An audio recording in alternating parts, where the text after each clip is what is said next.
Thanks, Chair. First of all, on the 3 cent leisure, Minister, I welcome that.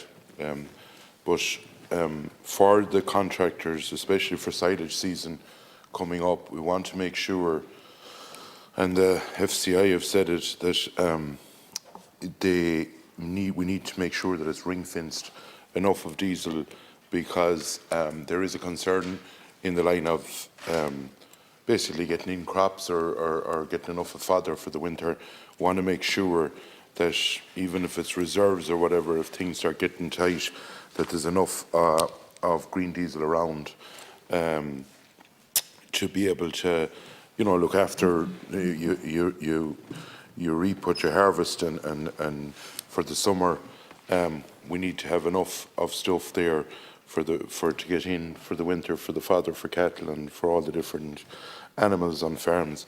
In the line of home heating aisle, it is regrettable that there's nothing actually done for those people, and I think it's a sad day, and a few has touched on it, that we no longer, from what I understand, I know we made decisions on some bits of it, but like that we have to go over to these so-called masters in Europe.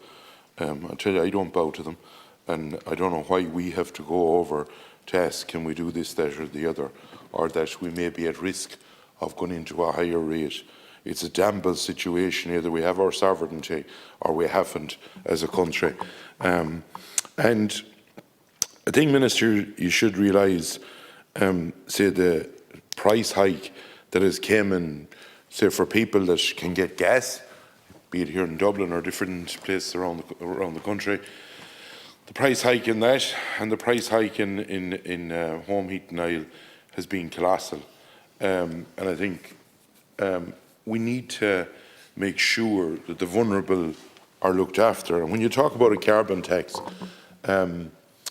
it's the most vulnerable people and the people on the lowest incomes that actually use a lot of solid fuels. And, as been touched on earlier on, at the moment, there's about 50% of social housing. And I know you have a plan to do 30% of social housing by 2030, or 30% of all housing by 2030 in retrofitting. And that's welcome. There's no one against that. But there is huge anger out there with what Minister Ryan has said over the last 2 weeks. Because what we must remember, a lot of these people have a range. A lot of them are elderly, and they have the back boiler, and the house basically is heated from it. And they're hearing all this stuff going on at the moment. And some of these are in towns, fair-sized towns. And what is the choice?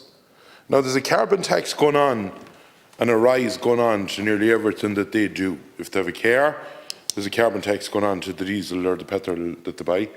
If they have home heating aisle, obviously there's carbon tax on it. And at the same time, the state will throw 7,000 tonne of coal a day, and I know you have to do it because the lights have to be kept on, into the likes of Moneypoint, and they don't pay carbon tax. Or someone can zoom off on a holiday. I think it's 750 flights come into Dublin a day, and not one bit of carbon tax is paid on any bit of aviation fuel. Now that really smacks people in the face, because they don't accept what they believe is that they're being the pawns used in all of this. We go back to the turf thing. What you must realise is that there's people in rural areas, but in both there's two ministers there, in both your areas, in towns, and be it Laois or Cork, that buy a couple of trailer loads of turf, or, and this is the reality of it, a lot of these people might be on, whatever, 13,000 a year with the pension, and they get the fuel allowance with it, but what they buy is maybe 10 bags of turf or 15 bags of turf to keep them going. And I'll tell you why they buy it. Because kerosene was 43 cent in March 2020. It's 1.30 today. And gas has gone up.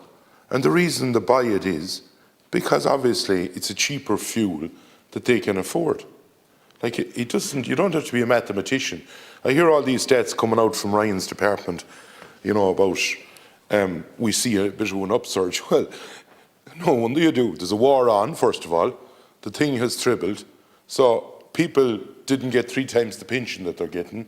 So obviously they have to basically use their money as they have it. And, you know, we need to be very careful where we're going on this, because I have never seen, and like I've seen a bog battle before in 2010, and I'll tell you, I've never seen such anger out in communities at the moment as what's there.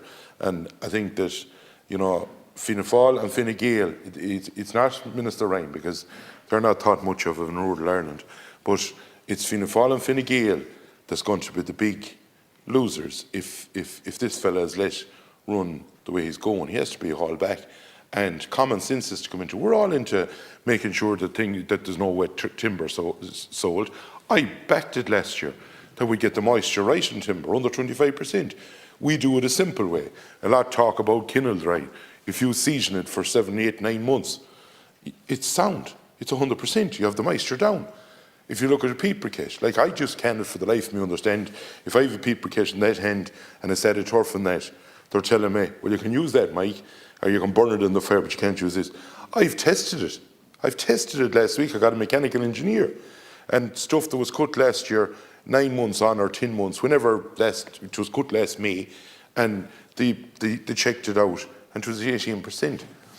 Like, no one in the right mind, if you burn wet timber, wet turf, the first thing it does, park the environment. The first thing it does is bust the flue liner in your house. Like, it's not a thing you go doing or you set out to do. And yeah, there was a problem with wet timber where people were cutting it, splitting it and going off with it, and bad timber at that, spruce and stuff like that. But like, that has to be, and I'd fully believe in regulation on that. But we can do the same. We can make sure that quality product in urban or big urban areas is sold. But we don't have to go saying to someone, we're banning it. That word banning, or for sale or distribution, that needs to come out of all this stuff. And common sense, people will work with the minister, but he cannot come out and have a big bold statement and sort of go off in hiding. Thank you. Thank you.